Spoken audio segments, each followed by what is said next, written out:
34. That's how many times Dancing with the Stars has asked one of Hollywood's most beloved heartthrobs to step onto that ballroom floor. 34 times, John Stamos said no. Every single season since the show began. E.T. put it plainly. The ballroom isn't getting Uncle Jesse anytime soon. But nobody knew the real reason until he confessed it to the one man who actually won the mirrorball.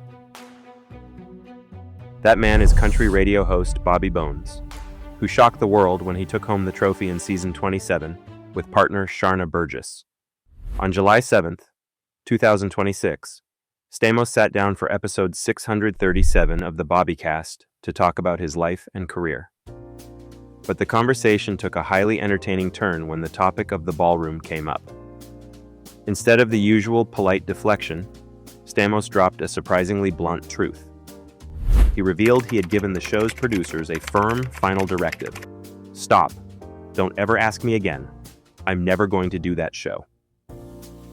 It was a stunning confession, delivered not as a bitter feud, but with a lighthearted laugh. While Stamos casually claimed they reached out to him every single season, the team at Entertainment Tonight decided to do the actual math.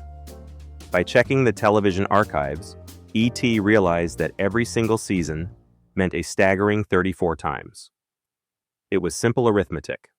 34 seasons of the hit show, and 34 direct rejections from Uncle Jesse himself. Bones, an experienced champion who knows exactly what it takes to survive the competition, could only laugh as Stamos drew a line in the sand. For Stamos, the continuous refusal stems from a simple, unwavering personal boundary rather than Hollywood pretension. In his own words, it just wasn't anything that I ever wanted to do. He operates by a specific creative standard when choosing projects, explaining, I've been on a lot of shows. Magic has to happen. The stars all have to line up, and everything has to be perfect. In his eyes, the ballroom doesn't fit that perfect alignment. Stamos offered a remarkably candid, if highly subjective, critique of the show's massive appeal, arguing that what makes that show good is people suffering and looking like fools. From his perspective, the entire spectacle hinges on watching celebrities breaking their feet and getting calluses for public amusement. It is a sharp, distinct characterization of the hit series, painting the glittery dance floor as a modern-day arena of physical torment. But this wasn't a monologue delivered to a silent room. Sitting across from him was Bobby Bones, a man who famously survived that exact crucible to take home the mirrorball trophy. Without missing a beat, Bones offered a laughing, real-time reality check to Stamos' grim depiction of the ballroom, replying simply, "That was me." The quick, amused pushback from a reigning champion instantly cut through the dramatic imagery. It shifted the conversation from a serious critique of reality television back into a lighthearted, playful debate between two industry veterans who simply view the spotlight through very different lenses. The continuous interest from network casting directors makes complete sense when looking at Stamos' career. To television fans, he has always seemed like the ultimate ballroom candidate. From September 22, 1987, to May 23, 1995, he captured millions of hearts on Full House as Jesse Katsopoulos. Uncle Jesse was the quintessential television heartthrob, a rock and roll performer who regularly sang, strummed a guitar, and swiveled his hips on primetime television, prompting viewers to swoon and hope he would have mercy. He was the built-in celebrity dance archetype before the reality show even existed. He was never shy about showing off his musical rhythm. Outside of the sitcom set, Stamos maintained a massive stage presence through an association with the Beach Boys that has spanned over 40 years. Beginning in the early 1980s, he went from a teenage fan to a regular guest, playing his first official show with the band on July 4, 1985, and continuing to drum on major tours like 24's Endless Summer Gold and 25's Sounds of Summer. He is a lifelong showman who actively seeks out massive live crowds, bright lights, and demanding musical numbers. Here lies the contradiction.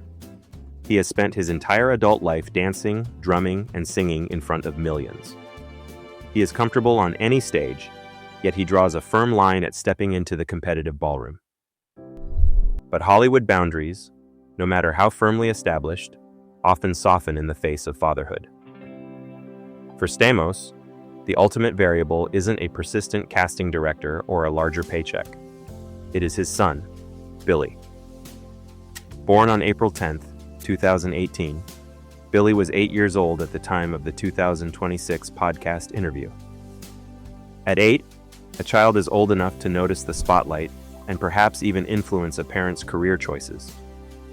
In an industry of constant compromise, an 8-year-old boy might be the single force capable of changing the math on a decades-long refusal. Bobby Bones pitched a classic dad angle on the podcast, telling Stamos that competing on the show would be a highly rewarding personal experience, and adding that his kid would absolutely love to watch him do it. For a brief moment, it sounded like the solid wall of rejection might actually show a small crack. Even Judge Carrie Ann Inaba has floated the idea of Stamos joining the ballroom over the years, a persistent bit of pop culture hope that refuses to fade, but Stamos shut down the sentimental pitch with trademark humor. He joked that his main priority is simply keeping his 8-year-old son Billy thinking he is cool, and apparently, squeezing into tight sequins to do the salsa is not the way to achieve that. It is the closest anyone has ever come to breaking his resolve, yet the 34-season streak remains standing. Which celebrity do you think should never set foot on the Dancing with the Stars stage, and which star are you still waiting to see in the ballroom? Subscribe to the channel for more untold pop culture stories. The physical reality of the ballroom actually supports Stamos' theory. Over the years, the training schedule has proven to be incredibly grueling, pushing performers to their absolute limits. In 2022, actress Jana Kramer pulled a ribcage muscle during rehearsals, and pro dancer Maxim Chmerkovsky was sidelined by a calf injury in 2023. The physical toll even extends to the live tours, where pro Brandon Armstrong fractured his elbow during practice sessions. Yet, despite the documented sprains and fractures, contestants still willingly sign up and look back at the experience with genuine affection. Bones offered a quick, inside-the-ballroom defense of the show, smiling as he told Stamos, "Man, you would love it now." But the playful pushback did little to change the actor's mind. Stamos remained completely unconvinced by the pitch, laughing off the idea of ever putting his body through that level of physical stress. He wrapped up the debate with a final, definitive declaration. "I got to get away from that show." This firm boundary is far from a retreat into retirement.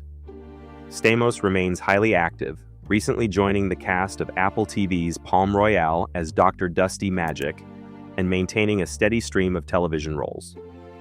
His refusal of the ballroom is simply a deliberate act of creative curation.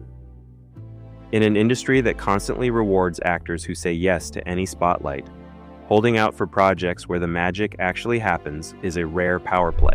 By choosing only the spaces that meet his personal standard, those 34 rejections become a masterclass in artistic survival. In a town of endless yeses, Stamos' consistent no remains Hollywood's ultimate power move. He leaves the ballroom suffering to others, keeping his legendary cool intact. Which celebrity should never do Dancing with the Stars? And which star are you still waiting to see? Subscribe for more.